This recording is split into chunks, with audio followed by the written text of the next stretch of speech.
الرحمن الرحيم بسم الله كو إند الله الرحمن كو إند الله الرحيم كو إند الله كاف هي عين صاد الله أعلم بمراده بذلك الله عندي مو يعني إدانا كرفي جوي الذي هذا ندو سيمور ذكر كو جانكول رحمة ربك جانكول يرمين جومي قولي أون يهند يرمين جومي عبده مچود مكو زكريا أو غور ذكر رحمة ربك عبده أي ذكر عبده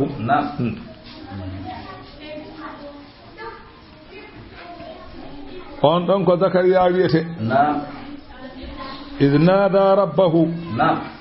tumande o noddi joom makko kanko Zakariya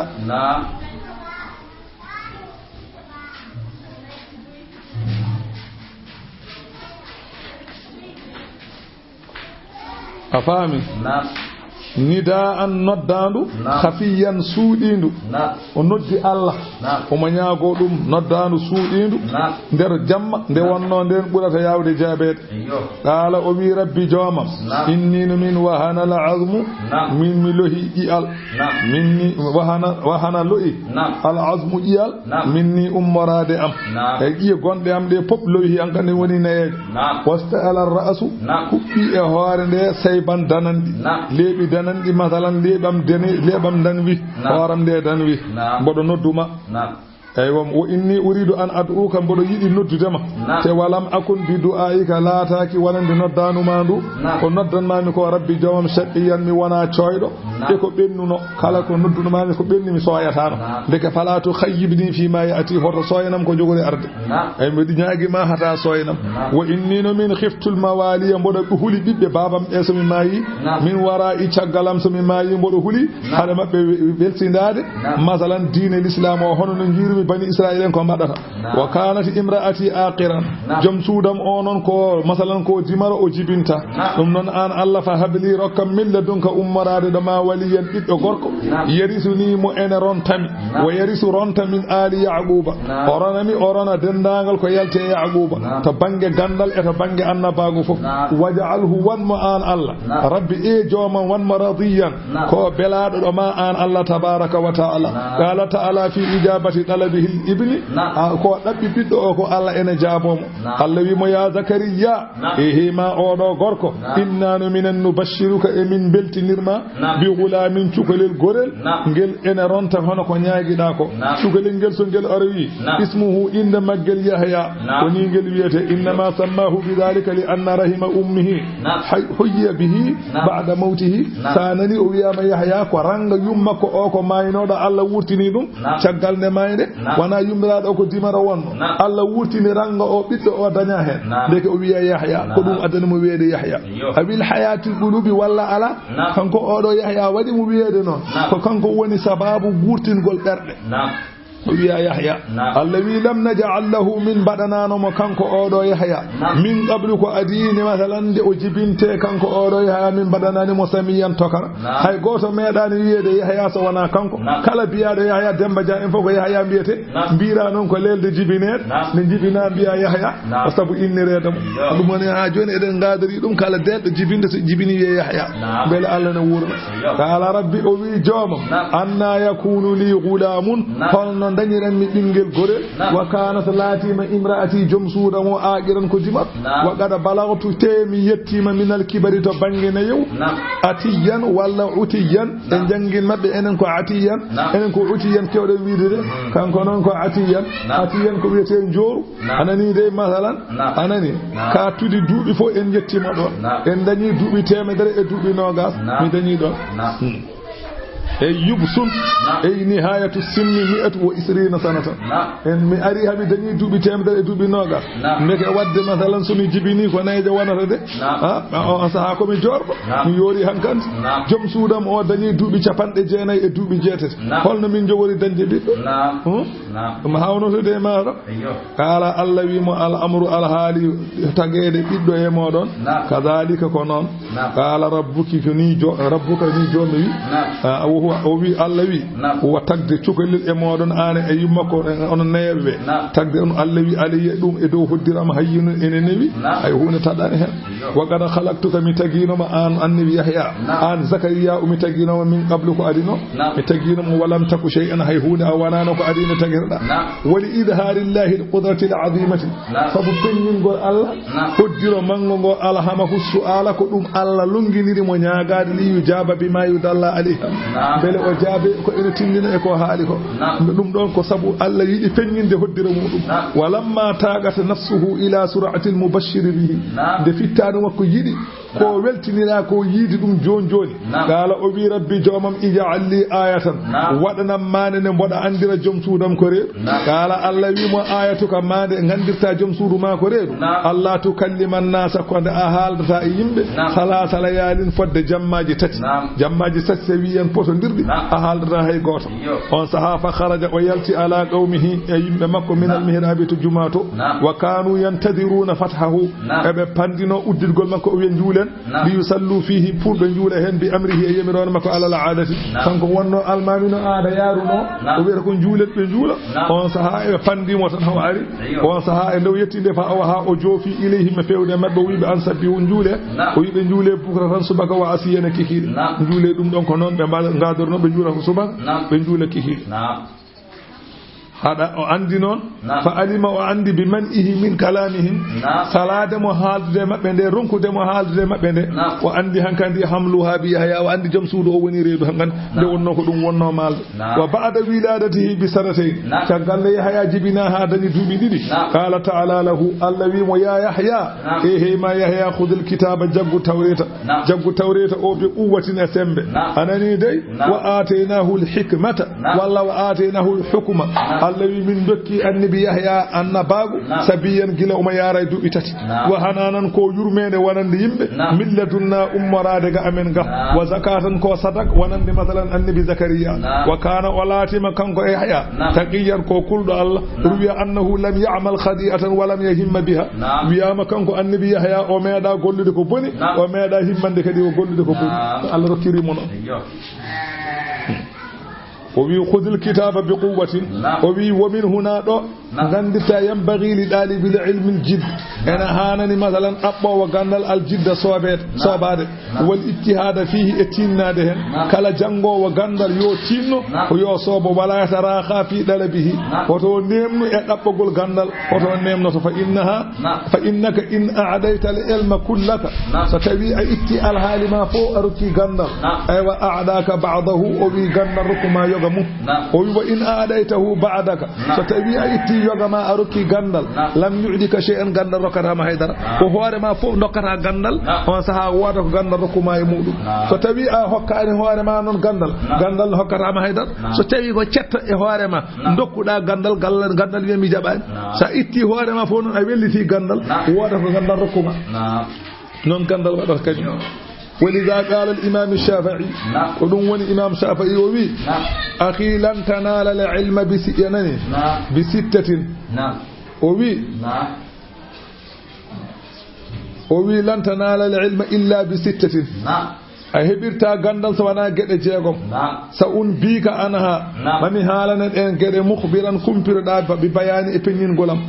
zakaun alaysa ko ngona jodde mo jojani hebata gandal wa hirsun alaysa ko ngona derero mo redani hebata gandal wajjihadun alaysa ko ngona tinido mo tinna hebata gandal wa bulghatun dabba anani de tinnoda dabba tinnoda dum kadi hebata gandal nasihatu ustadin alaysa ko jangiro o wala maredo wo anani de wo duli zamanin an kadi bana ceerno o reedo dum tagi yimobe mbi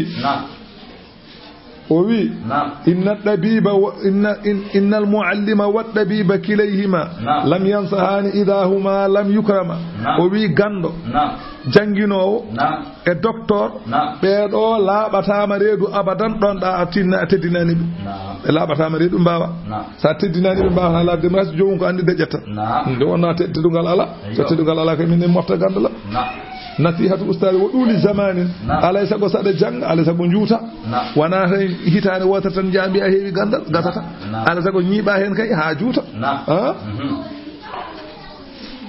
woni walam ya'murillaha sayyidina Muhammad bitalaqqa ma uhiya biquwwatin Allah yemirani annabi sallallahu alaihi wasallam yo tebbo gandal ko wahya ko e sembe li anna Allah aadahu azman wa quwwatan azimatan de wonno Allah rokki mo pellita rokki mo sembe mawdo falam yahtaj li amrin bal qila lahu inna sanulqi alayka qawlan thaqila Allah wi mono wala wani noon wa barran kanko annabi Yahya o ɗigganɗo bi walidayhi jinnaɓe makko walam yakun o laataki jabbaran ko mawnikiniɗo asiyan goofowo Allah wa salamun kisal ummorade amen alayhi o wone makko yawma wulida ñalawma mo jibina wa yawma yamutu e ñalawma mo dawri mayde wa yawma yub'asu hayyan e ñalawma mo jogori ummitenede omo wuuri ko fof yo kisal Allah wone makko ñalawma mo jibina kisal Allah wone makko umma Allah wi kisalam are makko wone makko ñalawma mo jogori mayde Allah wi kisalam ne wonde makko mo jogori ummitinede Allah wi kisalam ne wonde makko o daɗani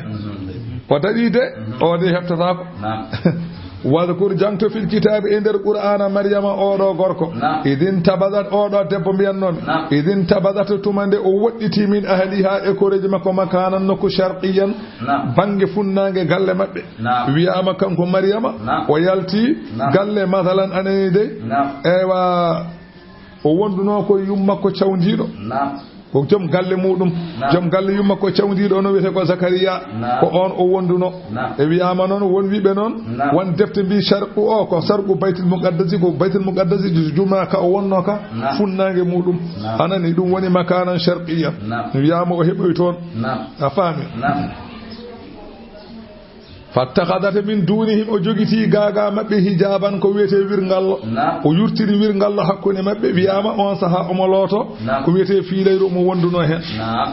on saha so gayni o fata do baytul muqaddas nde wonno ko toon o woni wiyama so tawi o fiilima juma he ko juma he o hoddi so fiilima toon fata galle yumma ko en o wona toon hawa serta hen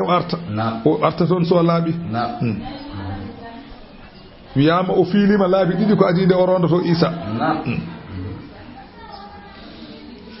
ɗum woni fattakhadata min dunihim hijaban Allah wi fa arsalna on saha min neli ilayhi fewde makko ruhana jibrilu amen min neli fata massala laha amnani mo caggal nde o ɓorni comci makko nde wonno malayka jaɓata arde e debbo ittuɗo comci so debbo ɓoori comci mum malayka natta ɗon so debbo itti sukunu mum malayka yurmede arata ɗon paamen enen kam malaykaji yurmede meeɗa wondude men nde wonno rewɓe meeɗa surde jubbi mumen kala debbo masalan julɗo walla debbo kefeero ɗo itti sukunu mum malayka yurmede arata jaɓata ɗum noon paamen kam malaykaji yurmede meeɗa arde men kadi debbo noon fawaki e desade fawaki mo resani ko kala debbo tan tawde o helli fama kadi yo suur hoore makko soodi sama so waɗa saka foof kono enen eɗen jogui aada bonɗo mbiɗen debbo so tawi ko mbomri fiilota ko miso e bal en ɗaccini han kadi en dandini hen hay resaɓe ɓe natti fiilade kis paamen kam malaykaji yurmede meeɗa wondude men ko malaykaji bone tan garata men paamen ɗum kam en dawi warani dañde jaam on saha noon omo looto kanko Maryama o ittat sukunu makko o ittat comci makko o wona e lootade embe malayka o joñi ha o gayni lootade arte makko ɗum woni fata massalala ha malayka o amnanimo caggal nde o ɓorni comci makko basaran ɓandiyanke sa wiyan poɗɗo tago wutti e nder wirngallo makko wirgo makko wutti ɗon tan ɓinguel woni nder gasi on saha daalata kanko yumma Maryama nde o yi Jibrilu ne faye makko ene woni e mbaadi gorko o wi inni a'udhu birrahmani minka min boɗo mooli Allah e ma an in kunta taqiyan so tawi ka kulɗo Allah woɗɗomi taala Jibrilu jaabi mo wi innama ana rasulu rabbiki min komi nelaɗo joome liya habalaki beele Allah rokkuma gulaman cukalel zakiyan ngel ganduɗa ko laamngel cukalel laamngel beele Allah andi en jangi joni zakatan ewa zakata zakiyu laabɗo e zakiyu ƴoƴƴo jiida zakiyu ƴoƴƴo o windirte masalan anani de ko zadel eyyi anani zakiyu laabɗo o windirte ko zeyyi woni zakatan oɗo masalan ko annabi eyyo zakiyan ƴoƴƴo qalata anna yakunu li gulamun kanko yumma Maryama omo jaabo babiraɗo kaldo e makko o holno dañirami ɓinguel gorel wala mi yamsasni meeɗani memdemi basaran ɓandiyanke mi meeɗa resede te walam aku bagiyen mi wona jinowo qala o wimo kanko Jibril al amru alhaali kadhaliki ko ni de tagede cukalel e ma tawa baba ala ni qala rabbuki ni wiiri joome o wi huwa ɗum wadde noon nde aliye e dow hoddira am ɗum kam hayji nun ene newi ene weeɗiri ni wadde mbaɗen ba alhamdulillah tarikallah jaram marhaba masalan jaram walinaja'alahu mbele min baɗamo kanko suka mo min jogori rokkudemo min baɗamo ayatan ko hawnide linnasi wona yimɓe wona hattan wona dalilu wonde koɓe kattanɗo wa rahmatan o wona yurmede minna ummorade amen wonande gonɗinɗomo wa kana o wi ola latima tagede mo nde noon amran ko alhaali maqdiyan mo ganduɗa ko ñawaɗo e gandalam min Allah on o Jibril wutti masalan e nder bange makko nano ɓinguel ngel woni nder reto Allah wi fa hamalatuhu kanko annabi kanko yumma Maryama o rondi masalan annabi Isa fantabazat o woɗɗitodi bihi e makko kanko cukalel ngel de kanko yumma Maryama nde o woni reedu nde o woɗɗitodi e reedu ndu makanan nokku qasiyan mo ganduɗa ko goɗɗuɗo koreji makko fa ajaaha aroye e makko almakhadu ko wiyete masalan ani de ngati were are makko on sahande ngati were nde are makko o fayi masalan aneni de aywa masalan aneni de jullare tamarowi jorki ne woni ɗon o yehi toon woni ila jiz'in nakhlati o fokkito o fayi to jullare tamarowi aneni ta'tamida alayhi pour o tungno ɗon bele o jibina ɓinguel wiyama noon kanko masalan yumma Maryama wondemo reedu e jibindemo hawri ko goto wondemo reedu ɓiɗɗo o e jibindemo ɓiɗɗo o ko goto hawri o jibinimo noon ko nokkuni wiye baytul lahmi ko ɗon o jibinimo ha joni kamɓe ha ngaɓe coɓɗi ɓe kerecieji ɗi eɗi jaha toon eɓe jaha toon fa khafata alayhi o huli noon e alhaali ɓiɗɗo o fa ja'at bihi ila baytil muqaddas o jibini toon o itti toon ɓiɗɗo o e nawimo to baytil muqaddas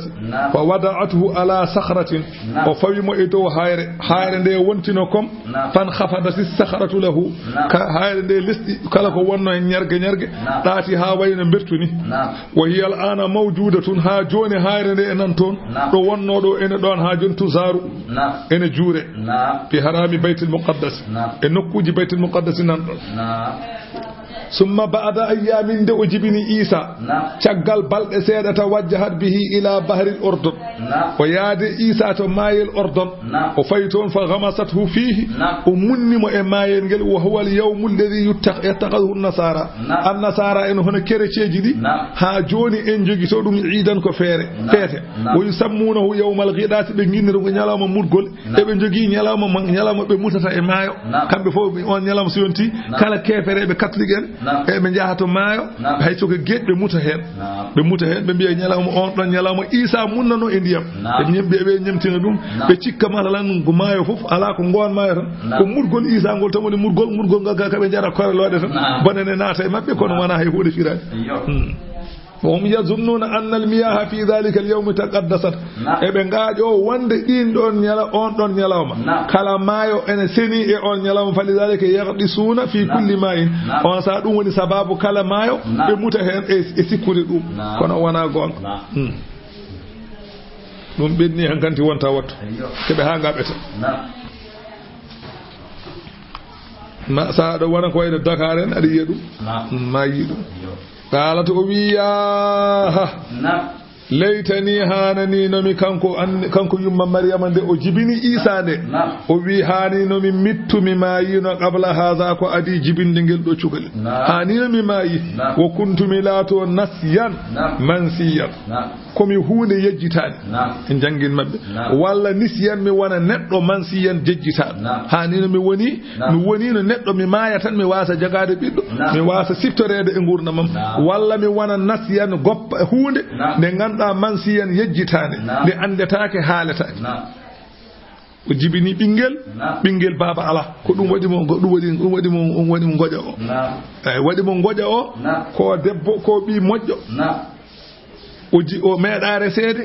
o yehi lo to yaade o artide ɓingel o yaano tan ko lootoyaade omo yehi omo looto yo fiileyde makko o arti omo jogii ɓinngel anndi ɗum wiyete ma taw ko jibinɗo wana wiyete ko caaseego wana kanko ko on ngoƴa woɗi mo Allah noon ne haalanamo no waɗata allahu akbar fanadaha jibrilu noddi mo min tahti ha les makko andi jibril tawa ngati were nde ene joodi don ene wallamo kanyum woni sas faar makko jibril wimo Allah tahadani hoto sunu qad ja'ala rabbuki joome wadi tahtaki lesma sariyan ko wiete ciangol andi do darinodo ko leydi jibril mo rusuno lesma don leydi ndiyam nan don sarama do yeccito ma yi ndiyam be ci yi beele ndiyam puddo looti na jibini lotor wana andi ko fobre lekki njorndi kos njorki kos wonno o nangirno e fobre he ko ha o jibina o dañano jibiniri fobre nde ko njorki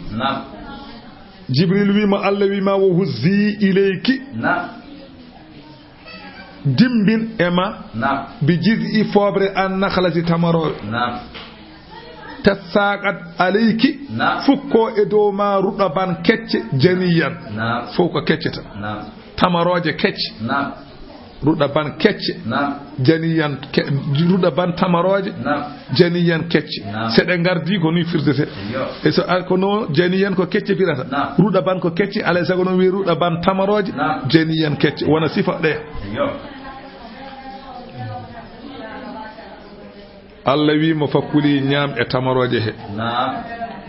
washrabi yar e belil he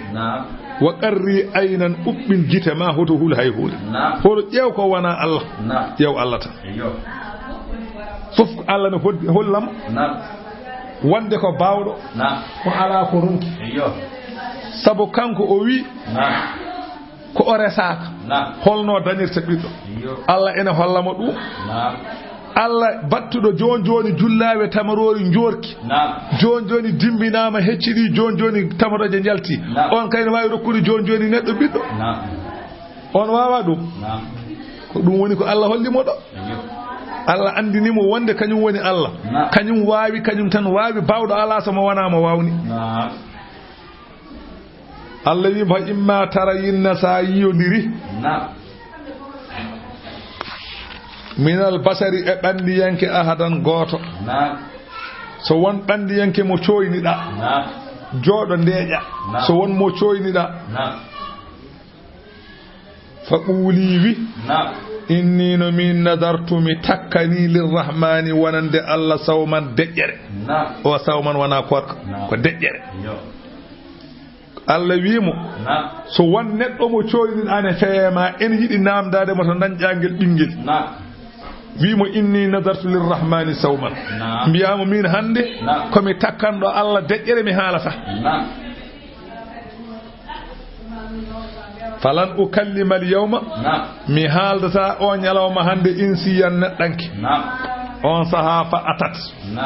bihi kanko yumma maryamo o addi cukalel ngel qawma ha e yimbe makko tahmiluhu omo rondi cukalel ngel omo wundi ngel be ji cukalel ngel dalu be mbimo ya maryamu wiyama omo haalda e malaikaaji woni mo haaldra ko yimbe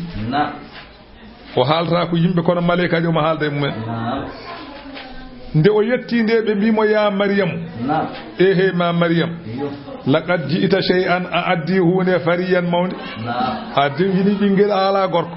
a wadi bon tan dan jangel bingel ya ukhta haruna ehe ma nando haruna ko nando wana banum debbo haruna ko nando haruna ya ukhta haruna ehe ma nando haruna to bange mojjere wana haruna annabi mo ganduda o non wana on odo haruna ko jiyaado Allah mawdo dewowo Allah modjo jabdo Allah dewowo Allah juldo curiido kanko yumma maryama ne ko non o wano ko juldo ko curiido be bi ehe ma nando haruna to bange mojjere ya ukta haruna wana banum debbo haruna o jiidaade makko ay tus ko kambe nandi to bange feewal e to bange mojjere wiyama oɗo Haruna o hakke e makko moƴƴude ñalawma mo o maayi janaysa makko 4 ujunere biyeteɗo Haruna ne tawa ko jiida yimɓe woɗɓe fof guinnira kanko 4 ujunere biyeteɗo Haruna ene tawa janaysa makko taw kanko guinnira mi haalani yimɓe woɗɓe an ɓe notidade wiyete Abdoul en wiyeteɓe Yaya en on ko moƴƴo de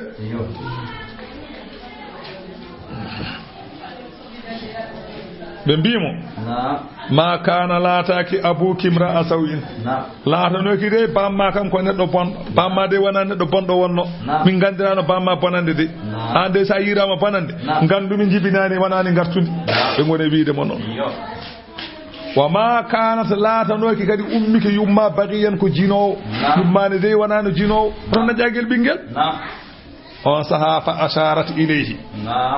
o joofi ɓe fewde cukalel ngel o yeɓe ñamdo cukalel ngel cukalel ene lele tekke ene waɗani takkon ene leline waya o wi namde ɗe cukalel o waɗi ɓe ni o joofi e kalde maggel mi haaldata e maggel mi haaldata e moɗon mon gandu قالوا بما كيف نكلم هلنا من كالدرت من كان on laatiɗo fil mahdi e tekke sabiyan ko woko ƴen gonɗo boy ene waɗa e tekkon holno min kaldirte mum tan eɓe kaala haala cukalel ne jaaboɓe ɗaala tigguyel ngel wiɓe inni abdoullahi min komi maccuɗo Allah ataniyal kitab Allah rokki kam deftere ne wiye linjil wa ja'alani Allah wadi kam nabiyyan komi annab wa ja'alani Allah wadi kam mubarakan komi badado barke ayna ma kuntu kala do gonmi wa awsani Allah wasima man bis salati julti wa zakati asakal o yemi kam yomi halan on dum yomi yam waddum ma dumtu hayyan do mboro wuri wa barran Allah wadi kam komi diggando bi walidati jinnadam odo debbo walam yaj'alni Allah wadani mi jabbaran komi mawnikini do sagiyan malkisat wo fo wa Allah wassalamu bodo nyaagi non kisal ummorade Allah aliye yo wone am yawma wulitu nyalama mo jibinami wa yawma amutu e nyalama mo dawrumi maayde wa yawma uba aso e nyalama mo dawrumi ummitinede yo Allah wada am yurmede mum e kisal mum o nyaagi dum kanko odo yow Allah wi to ko min yurmi do ko kanko nyaagi yurbede tukal tibgel halade Allah wi zalika tagirado ni o zalika gonirdo ni o zalika kaldo kaado haala o Isa ibn Maryam o wiyete Isa ibn dum ne khabar do khabaro ali gila to ko jon khabar ali badirdo ni o so don jidi andude holi o Isa ibn Maryam o wiyete Isa ibn Maryam o wana Allah o ko jibinaado ko maayo o wana Allah ko mo jaab Allah jaabato do ko wiinobe Isa ko Allah be Allah wi be gandu badiraado ni o Isa ibn Maryam o de woni Isa ibn Maryam mpami so tawi anani goddo ni ko Allah kam ganda ko fenani Allah kam jabani o qawlul haqqi woni kongol gonga allazina ngol kongol fihi mum yamtaruna ngol odon cikkito odon be Isa ko bi Allah fenni on ma kana lillahi hananani Allah an yattakhidha ne jogito min waladin bingel subhanahu sanada wodani Allah idha qada amran so nyaawi hunde yo won fa inna ma yaqulu lahu wa hunde kun wontan fa yakunu gonon wona gasi wa anna Allah en jangino walla wa inna Allah ay Allah rabbi jawam wa rabbukum woni joomon fa'buduhu ndewemo kanko goto hada ay rewde Allah ne siradu woni lawol mustaqimun poccingol gon woni lawol fewde aljanna fakhtalafa al ahzabu caggal dum pelle de luuri min baynihim hakkude annasara en be bi ko kanko Isa ko Allah be bi ala ko Allah wondude Allah be bi ko bi Allah fami Allah wi fawailun kongol lette cattude للذين وادني بأن كفروا يدوبي من مشهد أسيادر يوم عظيم يلام موت فير ما ببوني نيرهن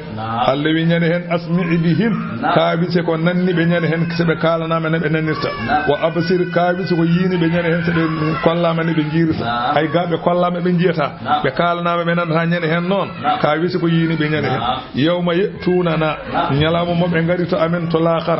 اللي نيرهن دي هاوني من نيرهن jibinirta lakin adh-dhalimuna ko wayno heferebe non al-yawma hande yaduna he allawi fi dalalin be gone majjere mubinin feñi wa anzirhum hulbinirbe analaado Allah makkanaat hulbinirbe yawmal hasrati nyalawma nimsa on non ko yawmal qiyamati iz qudiyal amru tumane nyaawa fi kol dum lettede be de ko hum kambe aduna he fi qablatin ebe welsugo e on nyalawma ko hum kambe la yu'minuna be gona gonginobe nyalawma o allawi innana hanu innana minan nahnu ko ta'kid narithul arda minen gonirontobe leydi ndi wa man alayha e ko woni leydi fof allawi minen dontata wa ilayna ko fewde amen yurja'una be duttete be jabe wadhkur jangto nabi fil kitabi e deftere he jangto nabi hen ibrahima o do gorko haalambe khabarum innahu ibrahima kana olatima siddiqan ko gondudo nabiyen te kadi ko annabi kanko o do annabi ibrahima hal iz qala li abihi tumande o wieni bam makko betedo azara o wiya abati e baba am lima ta'budu holko ndewirda ma la yasma'u ko nanata wala yubsidu ko yeta wala yughni anka wa nafdama shay'an hay par wa hokkudema nafore wa lorludema ya abati e baba inni no min qad ja'ani fama are am min al ilmi to gandal malam yatika ko arani ama baba fattabi'ini rew e am ahadika mi fewnu ma siradan lawol sawiyan poccigol ya abati baba la ta'budu shaytana hoto rew shaytana hoto dofto dum inna shaytana kana lirrahmani la tanima alla asiyan ko kewdo gof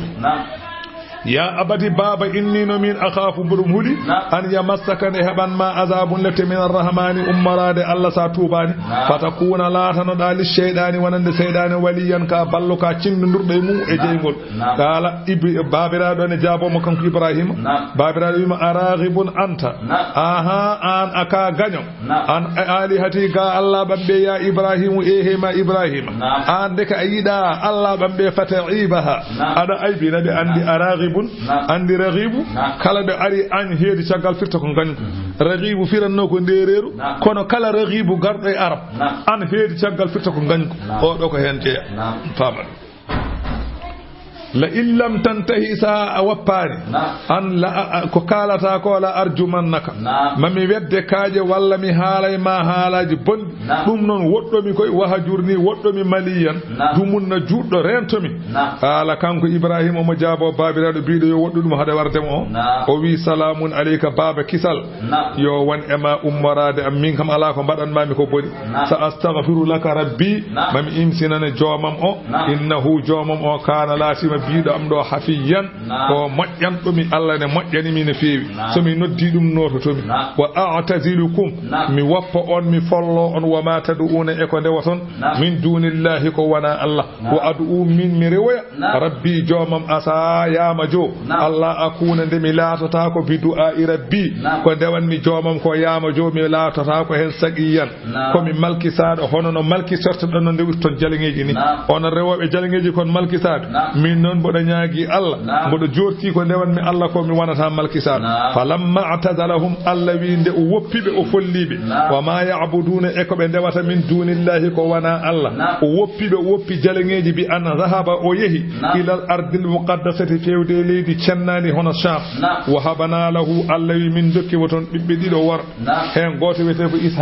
ishaga o mawni ha jibini bibbe ni be yaquba o yidum kanko ibrahima allawi wa kullan beedo dido fof ishaga o e yaquba o allawi goto fo ja'alna min badidum nabiyyan ko annabi wa wahabana lahum min dokki be kadi kanko o do masalan anani de masalan annabi ibrahima e annabi ishaga e annabi yaquba min dokki be min rahmatina ummarade e yurmende amen min dokki be jawdi min dokki be besmu wa ja'alna lahum min badani be lisana sidqin demgal gongantago aliyan tongal bamtingal mantore mojjere e kala jom diine ene mantabe allawi wadhkur janto fil kitabi e der deftere he hal hen musa o do gorko innahu musa kana olatino mo mukhlisan ko labbindo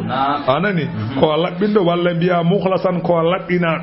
labbinado walla ko labbindo man akhlasa fi ibadatihi wa khallasahu Allah min ad-danasi kanko woni masalan labbindo e dewal makko Allah kanko woni labbinado ko wiete tuudi ko mukhlisan ko labbindo dewal makko Allah mukhlasan ko labbinado e masalan e tuudi wa kana rasulan nabiyyan nabiyyan kanko annabi i Musa ko nelaɗo ko annabi wanadaynahu min ewnimo min bimo Musa bimo min Musa inni ana Allahu min komi Allah noddumo min janibi ɗuri to banggue hayre ni wiye ɗuri Sina al aymani banggue ñaamo saɗa ummi Madian aɗa fayi Misra banggue ñaamo gartata haare nde Allah wi wa qarrabanahum min mallinimo najiyan ko gondodiraɗo bi an asma'ahu Allahu ta'ala kalamahu Allah nannimo haala muɗum nannimo kanko annabi Musa wa wahabana lahu min dokkimo min rahmatina e nemaji amen min mbaɗanimo akahu mawni ko olo miñi ko min mbaɗanimo Haruna biyeteɗo ni akahu o ko badal wona Haruna ko badal e nder akahu o mawni ko biyeteɗo Haruna nabiyan onne min mbaɗi ɗum kadi ko annabi wiyama noon eywa min ijabatu li su'ali an yusila akahu ma'ahu wa kana noon asannu minhu wiyama noon kanko hecci on ɗon kanko hecci Haruna won wiɓe noon won wiɓe kanko hecci masalan Haruna du hitande won wiɓe duuɓi nayyi ko hecci Haruna won wiɓe noon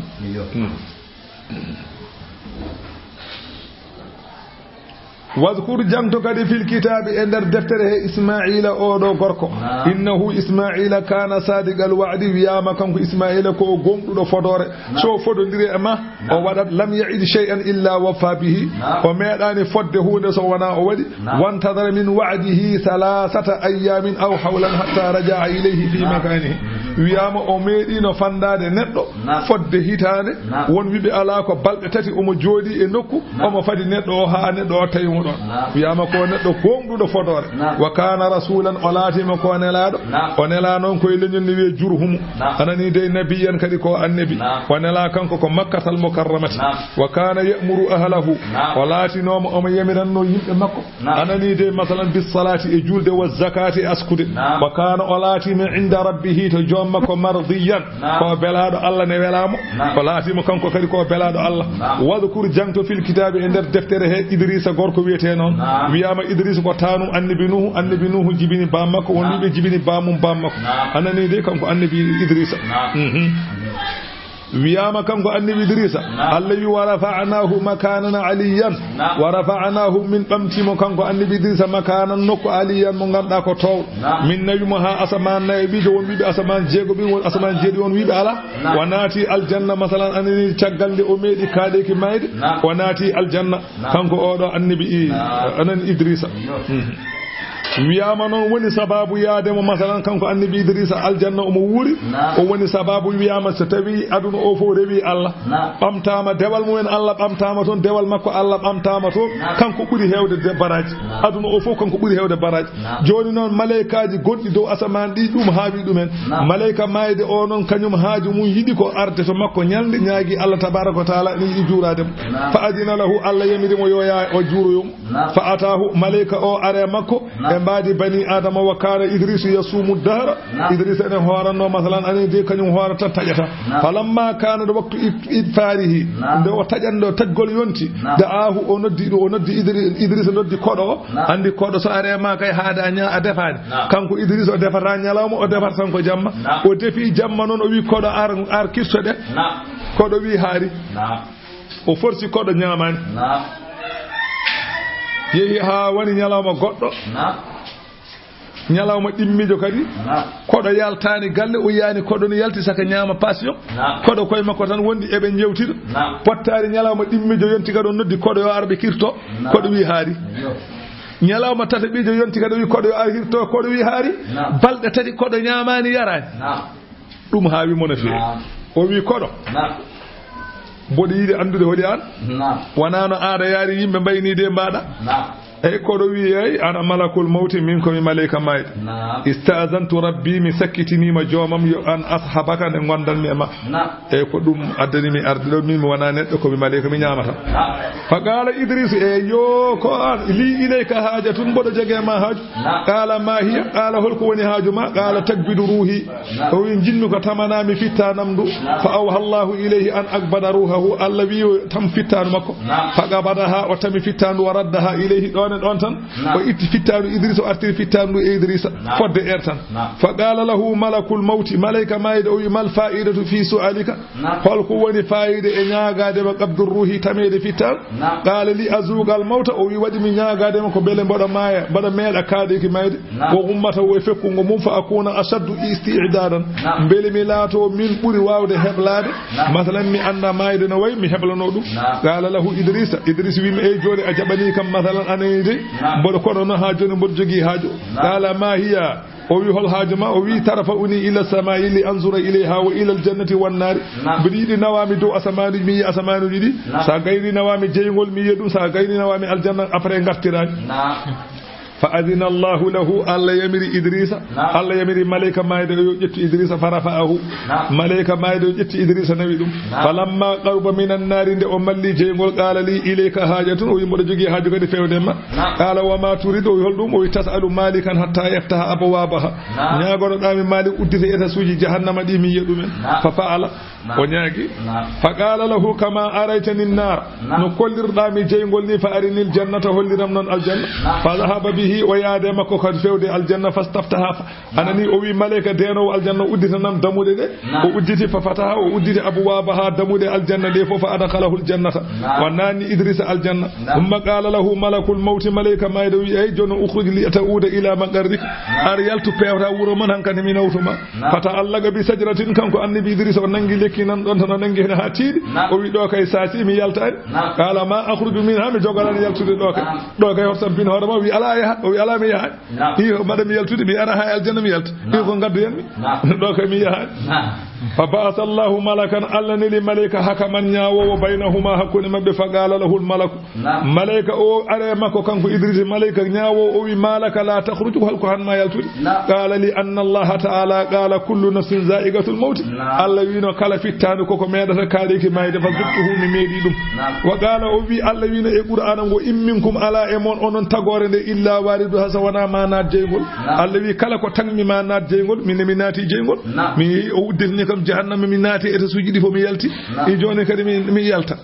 donc mi wadi dum kadi Allah wiina e qur'ana mu wama hum minha bi khari mukhrajina kambe se be naati aljanna be jaltata imi naata aljanna be yalta wala sto akhraju mi jogarani yaltude fa awha Allah ila malakal maut Allah wahyi malaika maide bi izni dakhala aljanna bi amri la yakhruju minha ko yamir waram wa naati aljanna ko yamir waram kado yaltata aljanna fa huwa hayyun hunaka o monton mo wuri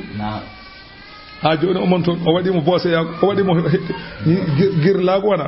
ulaika alladhina ben goni ben an'ama Allahu alayhim be Allah nemini e mumen minan nabiyina annababe ko be do woni be Allah hokki nema e mumen ananta bangi annababe min zurriyati adama en hen gengol baba adama hono Idrissa wa mimman hamalna e ben min donno anani de ma'anuhin wonde annabi nuhu wa min zurriyati ibrahim e kadi min kalani me kadi e gengol ibrahim ismail ishaqa yaqub wa min israila e bibbe yaqub musa e haruna e zakariya e yahya e isa be do fu min kalani ma inder simore he wa mimman hadaina e ben be min pewnuno waje tabayna min labidu men allawi idha tutla alaihim satawi dursita may mabbe ayatul rahmani ayaji allah kharrube pukko sujjada ne be cujjo pukiyen e be ngoya masalan fa khalafa min ba'dihim de be may kambe be do lomti ciagal mabbe khalfun be ganda ko lomtoto be non adaa'us salata ngoppi julde njeebi julde yahudiyankobe annasa en be kereje catholique wattaba ushahawati ndewi goofi ndewi masalan ani de tuyoji aduna Allah yi fasawfa yalqawna beedo mabbe kawroy gayyan ciangol ni wieni ciangol ni wiye gayyu ngol ciangol woni ko nder jahannama ko ngol be natata illa man taba sawana on tubando Allah wa amana gongdini Allah wa amila salih golli golle majje fo ulaika ben kam yadkhuluna aljannata ben ko natata aljanna wala yuzlamuna bi mustantaki shay'an hayhune e barji tari mabbe to aljanna Allah wi jannati aljanna adnin mo ganda ko nyibdo allatino on aljanna wa'ada arrahmanu ibadahu Allah ene fadani dum jiyabe mum bil ghaibi e birnal innahu on de don fodore kana latima innahu anani kanko Allah kana latima wa'duhu fodore makko de o fadani julbe matti yen ko addetene masalan Allah wi se be naati aljanna la yasma'una fiha benanata ton lagwan mere hala illa so wanatan e be kedo ton salaman kisal ummarade e malaikaji kisal ummarade e yoga mabbe e yoga wala hum ne woni be fiha to aljanna rizquhum arzike mabbe bukratan subaka ebe nyama wa asiyana kikide be gaddare ebe gaddane subaka be nyama be gaddane kikide be nyama aljanna non nyalawma ala ton jamma ala ton aljanna ala nibbere ala nguleki ala jangol burtugol aljanna ko leertane annore ha cey ala do haadi Allah wi sabe naati aljanna wiyabe tilkal jannatu allati ay on mon aljanna nurisu min anani on man on aljanna Allah wi nurisu min dontina dum min ibadina hunde e jiyabe men man kana on laati do tagiyan ko kuldo Allah e min dontina dum aljanna wa ma natanazzalu o wi min aw wi woni sababu aya garogo ko lamma ta'akhkhara alwahyu ayyaman jibrilu medina jodade fodde dumun addana wahyu holko woni sababu de yahudiyan ko be namdinoma an ruhi mi haalan on gadan Allah joodi balde capande nay wahyu arani on saha non jibril ari de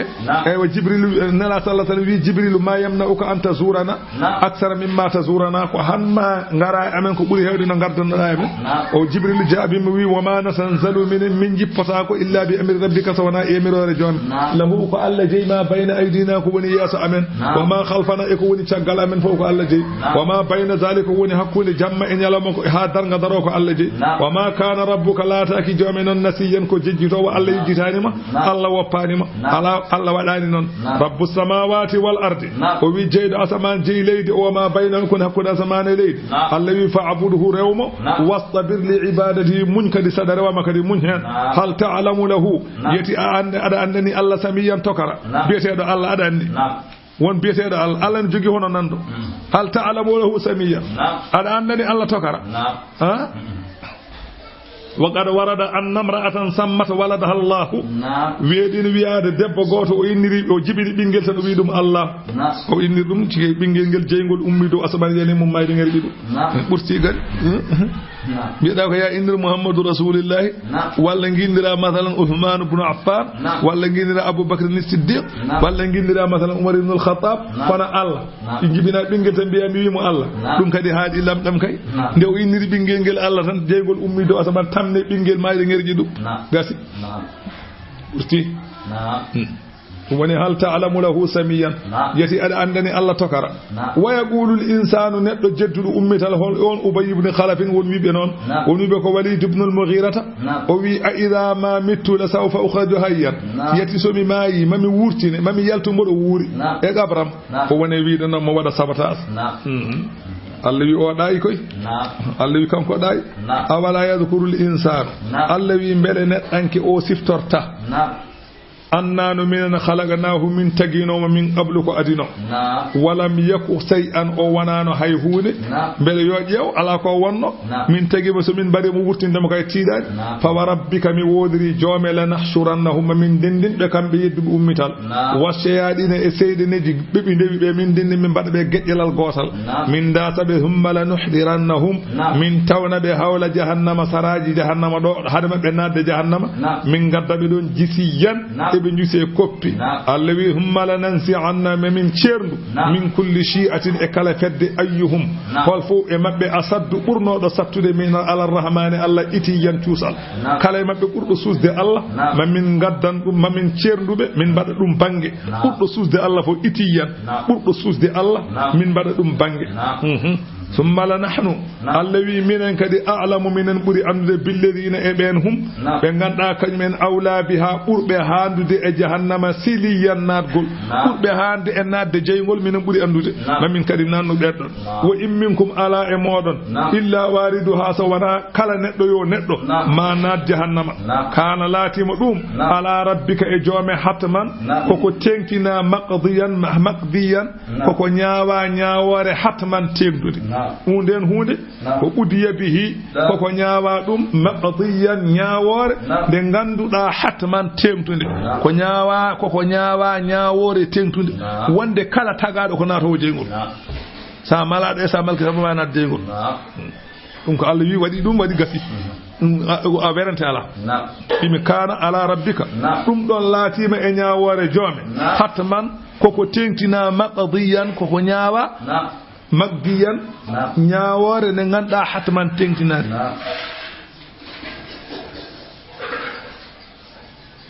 o wi sanani ko Allah wi do bo in minkum illa wariduha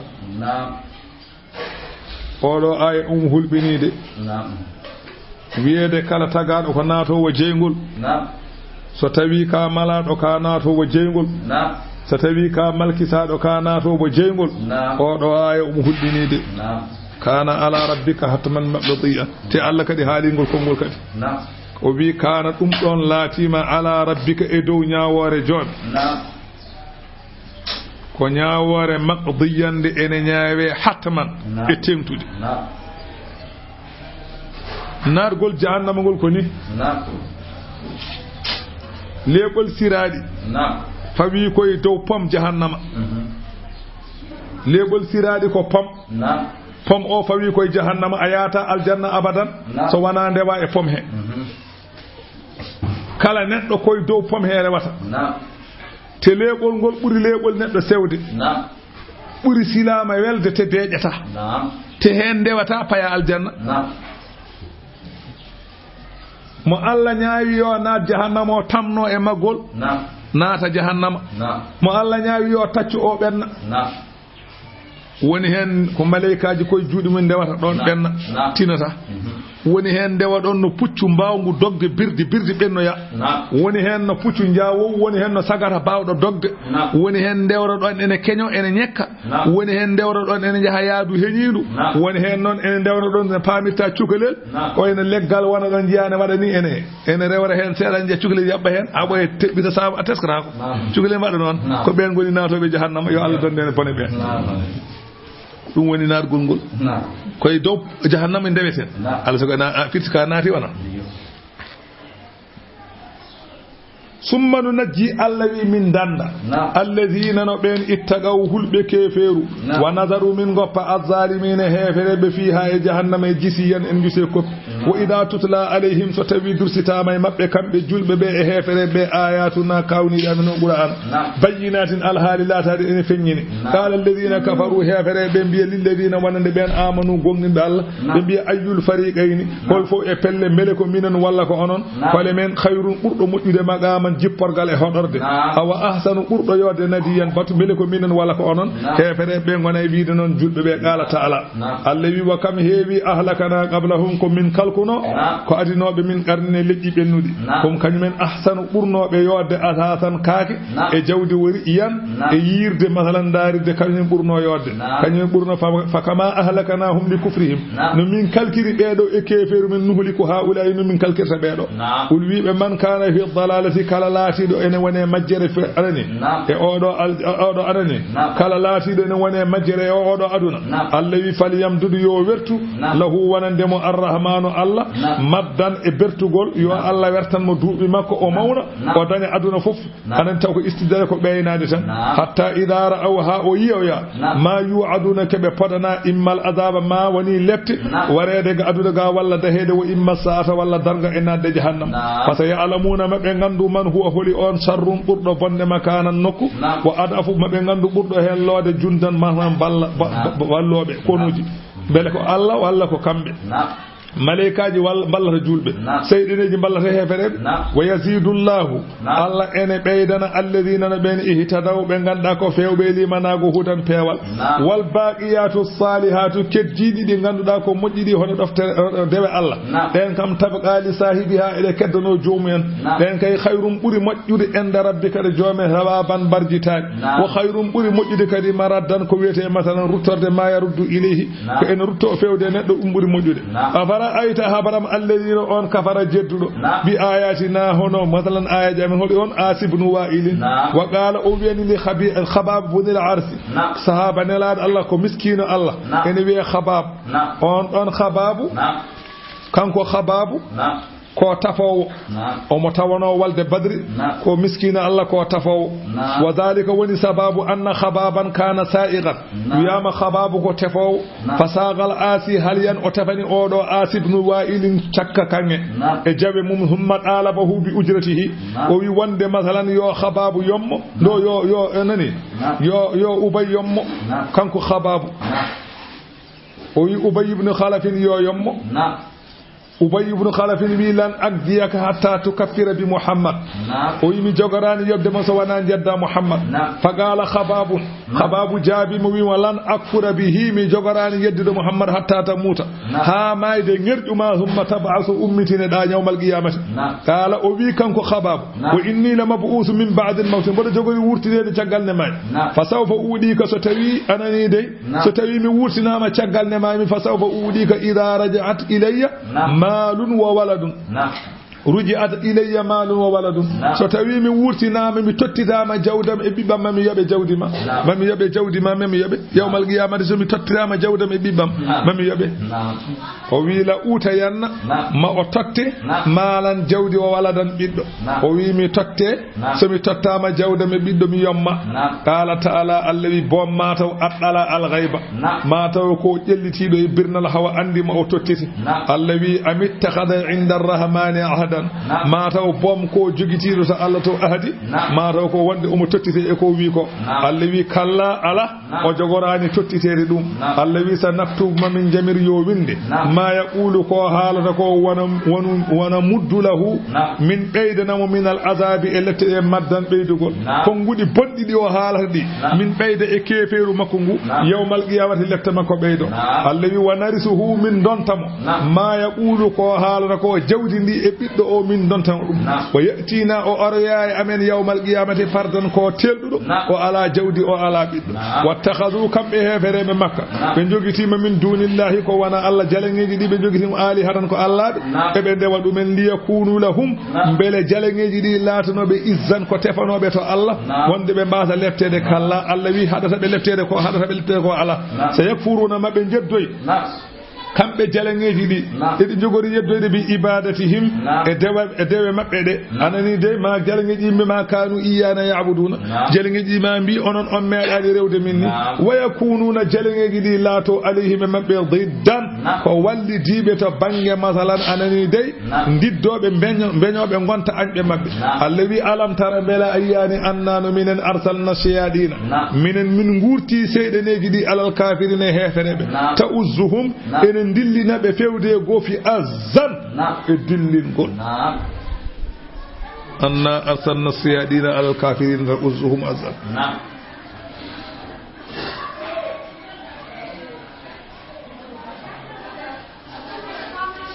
afami sabotoɓe ɓe ene kutoro oɗo aya so ɓe jiiɗi tampinde neɗɗo ene jogii neɗɗo mbaɗirta tan ɓe tampina ɗum so ɓe jiiɗi tampinde neɗɗo eɓe jogii neɗɗo mbaɗirta aya o on sahaa ɓe tampina ɗum kamɓe dabotoɓe ɓe so neɗɗo o tampiniɓe walla woodi no waɗiriɓe ɓe mbelaka ɓe mbaɗa aya o woda no ɓe mbindiri ɗum woda no ɓe mbaɗiri so ɓe mbaɗiri noon on sahaa ɓe kutoro aya o ɓe tampina neɗɗo kubbina ɓernde mum